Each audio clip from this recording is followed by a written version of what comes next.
Okey, kalau taksiran cukai berasingan bermaksud Encik Jayas buat, Puan Avani pun buat. Yang ini macam biasa yang awak pernah buat sebelum ni. Okey, maksudnya pendapatan Encik Jayas ni. Okey, pendapatan bercukai terus. Baiklah, pendapatan bercukai, Okey, terus kita kirakan pendapatan bercukai bermaksud uh, pendapatan tahunan. Ni pendapatan tahunan Cik Jayas tadi 72,000. Okey, tengok balik sini. Tengok ni. Pendapatan Encik Jayas ialah 72,000. Okey, lepas tu kita tolakkan dengan pengecualian cukai dia 400. Tadi dia ada dermakan kan? Dermakan pada agensi kerajaan. Dan kemudian kita tolakkan dengan pelepasan cukai. Okey, 9,000, tolak 2,500, tolak 3,000, tolak 4,000. Okey, kena tengok balik Kalau Encik Jayas ni, dia ada yang terlebih Kalau gaya hidup, hanya 2,500 je terhad. Tapi dia dah terlebih ni, 3,400. Jadi awak hanya ambil 2,500 saja ya. Lepas tu, untuk insurans hayat pun dia dah terlebih ni, 3,500. Jadi awak hanya ambil 3,000 saja nilainya. Okey, nilai untuk awak tolakkan tu. KWSP lagi dah terlebih dah. 6,864. Hadnya hanya 4,000 saja. Jadi tu sebablah nilai kat sini. Jadi 9,000 tolak 2,500 tolak 3,000 tolak 400. Okey, jadi semua tolakkan dapatlah pendapatan bercukai Encik Jayas iaitu 53,500. Okey, setakat ni okey ke? Okey cikgu rasa benda ni dah buat banyak kali dah. Sepatutnya dah tahu dah. Okey, mari kita tengok cukai yang pertama. Cukai 50,000 pertama. Sebab apa? Sebab dia berada pada 50,000 ni kan. 50,000 hingga berapa tengok balik dia punya anggaran tu, punya kadar tu Jadi cukai 50,000 pertama ialah 1,800.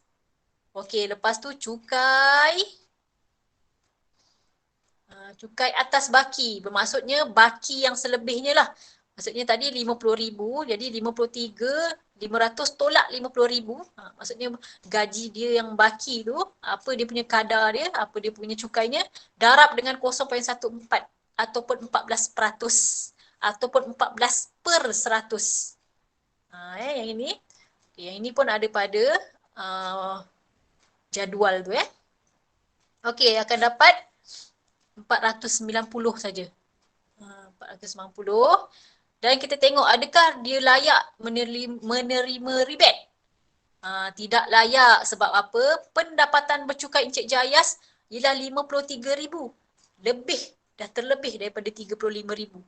Okey, yang layak mendapat rebate ialah bawah 35,000 Okey, kemudian kejap Kejap. Tengah loading jap.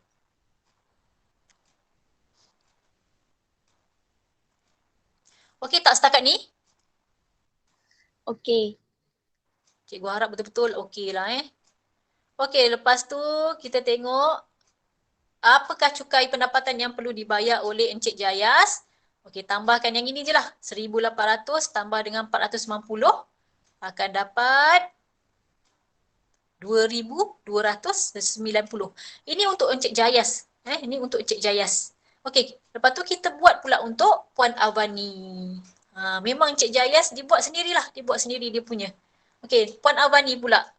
Puan Avani pun buat sendiri dia punya cukai Okey, inilah cukai yang dia pendapatan cukai dia. Okey, ini ialah pendapatan tahunan dia ataupun gaji tahunan dia. Okey, tengok pada soalan semula lah Okey, 400 inilah ialah pengecualian cukai. Sebab apa? Dia dermakan pada agensi kerajaan. Okey, 9,000 ni adalah individu. 2,500 ni tadi gaya hidup kan? Gaya hidup tadi. 3,000 ni ialah insurans. 3,000 ialah insurans. 4,000 ialah KWSP. Okey, kalau tengoklah Puan Avani ni pun sama juga kalau awak tengok pelepasan cukai dia semua dah terlebih. Okey, yang ini 2,400. Kalau 2,400. Okey, sini sebenarnya 2,400 ni Okey, gaya hidup terhad 2,500. Okey, apabila dia punya Encik Puan Avani. Puan Avani dia gunakan 2,400 kan? So maksudnya sini sebenarnya 2,400 ni. Okey, cikgu dah salah. Okey, 2,400 Okey, jadi bermaksud yang ini dia terlebih 100 lah. Sini 300 saja. Okey? Betul tak Rasa betul lah tu. Okey, jadi bermaksudnya pendapatan bercukai bagi Puan Avaninya ialah 33,300. Okey, yang ini ni cikgu nak tekankan balik untuk yang ini, okey, yang ini gaya hidup terhad 2,500. Tapi Puan Avani dia tak terlebih.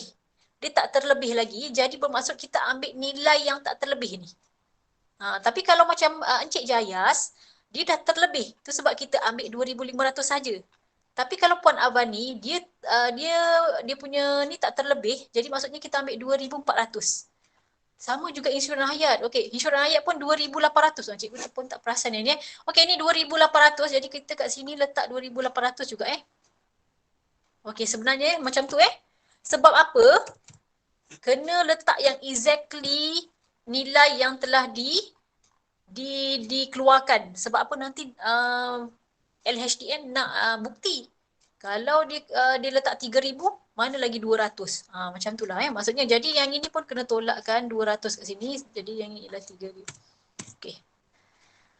Okey, ini yang sebenar. Baiklah, kalau 4,000 ni betul 4,000 sebab dia pun dah terlebih. Yang ini had 4,000. Tapi yang ini dia dah terlebih 4,224. Jadi kita ambil yang had ni saja. Okey, cikgu nak awak ingat benda tu Okey. Baiklah. Kita tengok seterusnya, peringkat seterusnya ialah okey, cukai 20,000 yang pertama. Astagfirullahalazim. 20,000 yang pertama ke ni? Yalah betul lah. 33,000 ni termasuk di anggaran 20,000 yang pertama. Cikgu tak tengok dah. Okey, 150. Jadi kita tengok betul tak? Okey, betul. Yang ni ialah 33,100 Jadi tolak 20,000. Okey, kita kira balik berapa?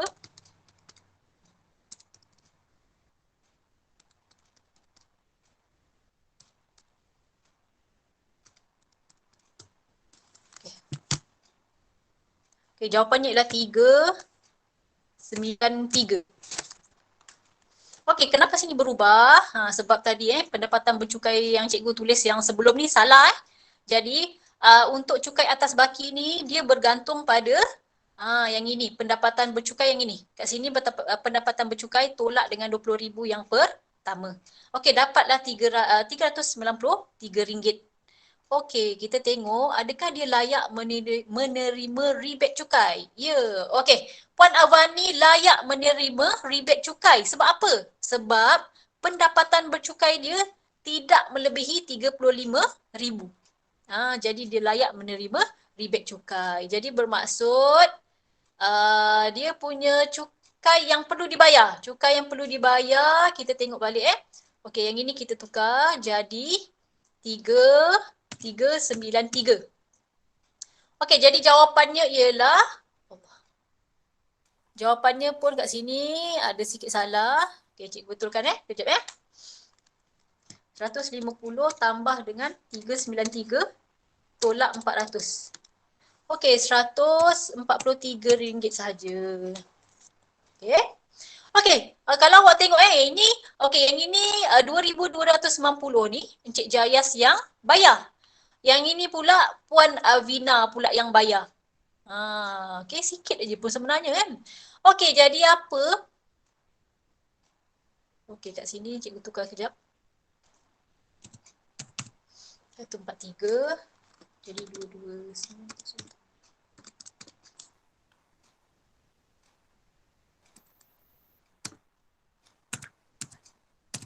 Okey. Jadi jumlah yang perlu dibayar apabila buat taksiran cukai berasingan ni. Okey, taksiran cukai berasingan, Encik Jayas dah buat, Puan Avina pun dah buat. Kalau kita tambahkan cukai yang perlu diorang bayar ni hanya 2,433 sahaja.